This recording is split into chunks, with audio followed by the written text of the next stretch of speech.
할렐루야. 오늘도 하나님의 크신 은혜와 말씀을 깨닫는 지혜가 우리 사랑하는 성도님들 삶 가운데 함께 하시기를 간절히 축복합니다.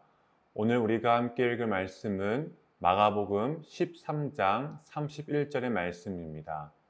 제가 먼저 읽고 우리 한 번 더 읽도록 하겠습니다. 천지는 없어지겠으나 내 말은 없어지지 아니하리라. 한 번 더 읽겠습니다. 천지는 없어지겠으나 내 말은 없어지지 아니하리라. 아멘. 옛날 미국 시카고에 가장 큰 농장을 상속받은 윌리엄 보든이라는 사람이 있었습니다. 이 윌리엄 보든은 고등학교를 졸업하자마자 부모님으로부터 거액의 유산을 받게 되었는데요. 20살에 백만장자가 된 보든은 예일대학교에 합격을 하고 입학하기 전까지 졸업여행으로 세계 여행을 다니게 됩니다. 그렇게 유럽을 시작으로 아프리카, 중동, 아시아를 여행하던 중에 보든은 큰 충격을 받게 됩니다. 왜냐하면 자신의 삶과 다르게 가난과 질병으로 고통받는 사람들이 너무나 많았기 때문이죠. 그래서 보든은 세계 여행을 마친 뒤에 자신의 일생을 하나님께 바치기로 결단합니다. 그래서 도움이 필요한 사람들을 찾아가서 평생을 봉사하기로 결심을 하죠. 그때 보든은 항상 들고 다니던 성경책 맨 뒷표지에 지체할 수 없다라고 적었다고 합니다. 그 후에 보든은 예일대학교를 졸업하고 프린스턴 대학교에서 신학을 전공한 뒤에 이집트로 이슬람 선교를 떠나게 됩니다. 그리고 이번에는 성경책 맨 뒤에 후퇴는 없다라고 적었다고 합니다. 근데 안타깝게도 이집트에 간 지 한 달 만에 뇌수막염에 걸려서 그만 목숨을 잃게 됩니다. 자신이 원했던 이슬람 선교를 하지 못하고 생을 마감하게 된 거죠. 근데 그때 이 보든의 성경책 맨 뒷표지에 이렇게 적혀 있었다고 합니다. 후회하지 않는다. 사랑하는 성도 여러분, 어떻게 하면 우리가 이 세상을 살아가면서 후회하지 않는 삶을 살아갈 수 있을까요? 어쩌면 이 보든처럼 나에게 주어진 이 삶을 자신의 미래와 이 땅에서의 안위, 평안 이런 것들이 아니라 내일 당장 예수님이 오신다고 생각하며 자신에게 맡겨진 그 사명에 최선을 다할 때 그런 삶이야말로 바로 후회하지 않는 삶이지 않을까 싶습니다. 오늘 말씀을 보면 예수님의 재림에 관한 말씀입니다. 여러분, 예수님께서 다시 언제 오실까요? 결론부터 말하면 우리는 알 수 없습니다.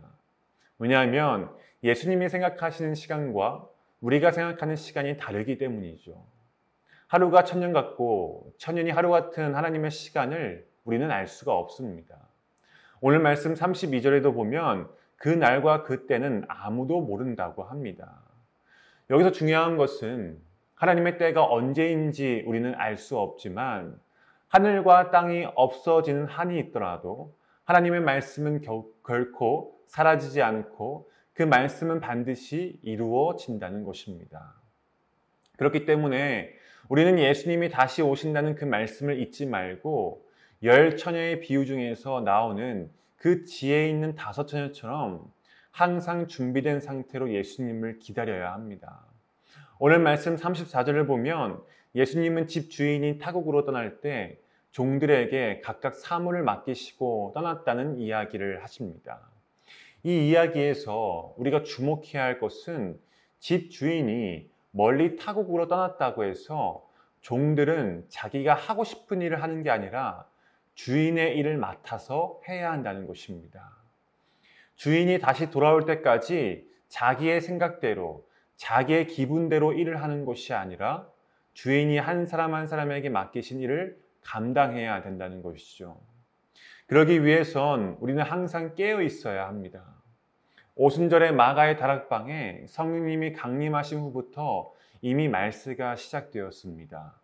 예수님의 재림은 우리가 생각했던 것보다 훨씬 더 가까워지고 있다는 사실만은 분명합니다. 그러므로 우리는 늘 영적으로 깨어 있어서 때를 분별하고 주님 다시 오실 그날을 준비해야 합니다. 이 준비는 우리가 교회에서만 하는 것이 아니라 내 삶 속에서 나의 가정과 직장과 사업장과 학교 등 지금 내가 있는 그곳에서 예수님의 재림을 준비해야 합니다. 왜냐하면 예수님의 재림은 특별한 날에 일어나는 것이 아니라 평범한 때에 일어나기 때문입니다. 사랑하는 성도 여러분, 지금 내가 있는 그 평범한 곳에서 영적으로 깨어 있어서 하나님께서 주신 사명에 최선을 다할 때, 그때 우리도 앞서 소개했던 이 윌리엄 보든처럼 우리의 성경책 맨 뒤에 후회하지 않는다라고 적게 되는 날이 오게 될 줄로 믿습니다. 오늘 하루 이 말씀을 기억하시면서 주어진 삶의 자리에서 후회하지 않는 삶을 살아가시는 저와 성도님들이 다 되시기를 예수님의 이름으로 간절히 축복합니다. 기도하겠습니다. 주님, 말세의 시대를 살아가고 있는 우리가 세상의 많은 유혹과 거짓된 미혹 속에서도 넘어지지 않고 늘 주님의 말씀을 분별하여서 영적으로 깨어있는 우리 모두가 되게 하여 주시옵소서. 그리하여 오늘도 나에게 허락하신 사명을 최선을 다해 감당하여 주님 앞에 후회하지 않는 삶을 살아갈 수 있도록 늘 우리와 동행하여 주시옵소서. 이 모든 말씀 살아계신 예수님의 이름으로 간절히 기도드립니다. 아멘.